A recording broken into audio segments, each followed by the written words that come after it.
So guys, another question I get asked all the time is where do you drill into your van? People get confused about where to drill because they don't want to drill on the outer skin and go right through. So on most vans you have two skins, so you have an inner skin and outer skin. As you can see here, it's really easy to explain. This is the inner skin, which is this bit, and then you've got the outer skin which goes to the outside. So you want to drill into the inner skin and make sure you don't go through to the outer skin. So I'll show you some more examples inside the van. So there's another example on the roof. So as you can see here, this is the outer skin and this would be the inner skin. So if you're going to drill into the roof, you really don't want to drill into this bit because that'll go on the outside and start leaking in. You just want to drill onto the inner bit here, for example, just through there like.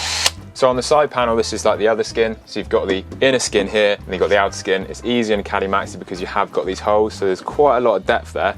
And I can get my finger all the way in there. When you're screwing in your frame for your cladding or ply lining kit, you want to make sure you're going on the inner skin, which is quite hard not to do because it's got inner skin all the way around it. On the wheel arches, that is an outer skin. So if you screw through the wheel arch there, you're going to go straight through to the outer skin. So I'd avoid screwing into the wheel arch personally. If you're doing a ply lining kit, people ask where to actually screw where the contact points. So I would do 3 along the top, 1 in each corner. So 1 there, 1 there, 1 in the middle, and then again you'd probably do 2 at the bottom, 1 in the middle here, and 1 in the other corner there, and then your ply lining kit will fit nice. If you need to bend it to the shape of the van as well, I would also do 1 in the centre on both sides, and then I would just pull the ply lining kit to bend in. So there you go guys, that is where to screw on the inside of your van. If you have any other questions, please drop them in the comments below, and I'll see you in the next video.